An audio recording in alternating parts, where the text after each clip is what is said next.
అయితే లోకంలో చూసినట్లయితే గనక ప్రధానంగా మనిషి మీద ఒక చెర ప్రభావితం చేస్తూ ఉంది. అంటే మనిషిని లోబరుచుకోవాలని ఒక చెర ఏం చేస్తుందంట, అహర్నిశలు కూడా అది మనిషి మీద మాత్రమే ఏం చేస్తుంది, దాడి చేస్తూ ఉంది.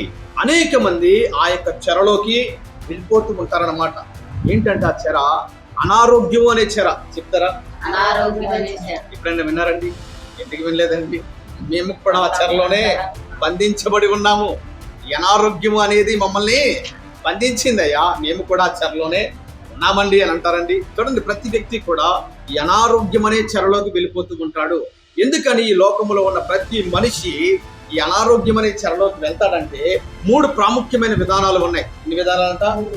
3 ప్రాముఖ్యమైన విధానాల ద్వారా మనిషి, ఈ లోకంలో ప్రతి మనిషి, వారు పురుషులే కావచ్చు, స్త్రీలే కావచ్చు, ఎవరైనప్పటికీ కూడా ఈ అనారోగ్యం అనే చెరలోకి మనిషి ఎలా వెళ్తాడంటే 3 విధానాలు ఉన్నాయి.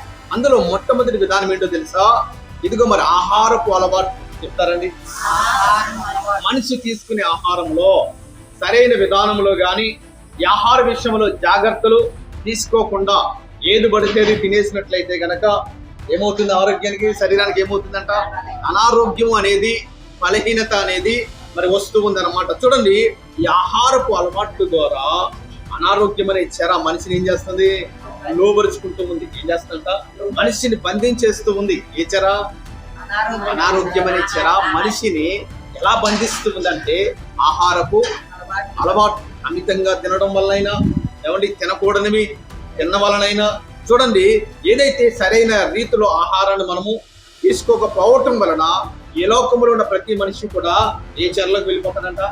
అనారోగ్యం అనే చెరలోకి వెళ్ళిపోతాడండి. చూసినట్లయితే కనుక ఈ లోకంలో అనేక మంది ఈ ఆహారాన్ని, మనమైతే మితంగా తింటాం కానీ, ఈ ఆహారానికి బానిసైన వాళ్ళు ఈ లోకంలో చాలా మంది ఉన్నారనమాట. అంటే వారు ఎంత తింటారో, ఎంత తినాలో, తినవలసిన దానికంటే అమితంగా తినడం వల్ల ఏమొస్తాయి? అంతే కదా, రోగాలు వస్తాయి కదండి. కాబట్టి లోకంలో అనేక మంది ఎందుకని అనారోగ్యం అనే చెరలోకి వెళ్ళిపోతూ ఉన్నారంటే సరైన రీతిలో ఆహారపు అలవాట్లు పాటించకపోవడం వలన, ఆహారాన్ని తగిన రీతిలో తీసుకోకపోవడం వలన మనిషి ఎక్కడికి వెళ్ళిపోతాడంట? అనారోగ్యం అనే చెరలో బంధించబడిపోతూ ఉన్నాడు. దేవునికి స్తోత్రం కలుగును గాక. రెండో విధానం ఏంటో తెలుసా? వ్యసనాలు. చెప్తారు మాట. వ్యసనాల వలన మనిషి ఇందులో బందీగా ఉండిపోతాడంట. అనారోగ్యం అనే చెరలోకి మనిషి ఏమైపోతున్నాడు? బందీఖానాగా మారిపోతూ ఉన్నాడు. ఈ వ్యసనాలు అంటే అర్థం ఏంటంటే చూసినట్లయితే కనుక తాగుడనే అలవాటు, మరి ఆ యొక్క సిగరెట్లు కాల్చడం అనే అలవాటు, చారత్వము, వ్యభిచారము, ఈ అలవాట్ల వలన మనిషి ఎక్కడికి వెళ్ళిపోతాడంట?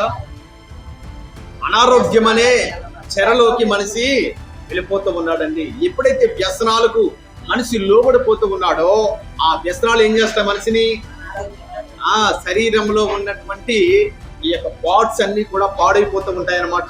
క్రమేణా మనిషి ఎలా మారిపోతాడంట? ఒక రోగిగా మారిపోతూ ఉంటాడు. కాబట్టి వ్యసనాలు మనిషిని ఏం చేస్తాయంట? అనారోగ్యం అనే చెరలోకి అందిస్తూ ఉన్నాయన్నమాట. కాబట్టి అనారోగ్యం అనే చెర మనిషి మీద రెండో విధంగా ఎలా దాడి చేస్తుందంటే వ్యసనాల వలన. చెప్తారేమాట? అది ఏ వ్యసనమైనప్పటికీ కూడా ఒక వ్యక్తి ఏదైనా ఒక చెడు అలవాటుకు లోనయ్యాడంటే గనక దానిలో ఏమైపోయాడు? బంధించబడ్డాడని మనం అర్థం చేసుకోవాలి. దేవునికి స్తోత్రం కలుగును గాక. ఆ వ్యసనము మనిషిని చెరలోకి లాగేస్తూ ఉందన్నమాట. ఆ వ్యసనము వలన మనిషికి వచ్చేటువంటి నష్టము ఎక్కువ గానీ లాభము ఒక్కటి కూడా లేదనమాట. కాబట్టి వ్యసనము మనిషిని ఏం చేస్తుంది? రోగిగా మార్చేస్తూ ఉంది. దేవునామానికి మహిమ కలుగును గాక. మరి మూడోది ఏంటి అని కానీ మనం చూసినట్లయితే కనుక మూడో విధానం ఏంటో తెలుసా? కోపము, అసూయ, యొక్క అహంకారము, ఇవన్నీ కూడా మనిషిని ఎట్లా బంధిస్తున్నాయి? రోగములో బంధిస్తూ ఉన్నాయి. కాబట్టి రోగం అనే చెర మూడో విధానంగా ఎలాగ మనిషిని దాడి చేస్తుందో తెలుసా?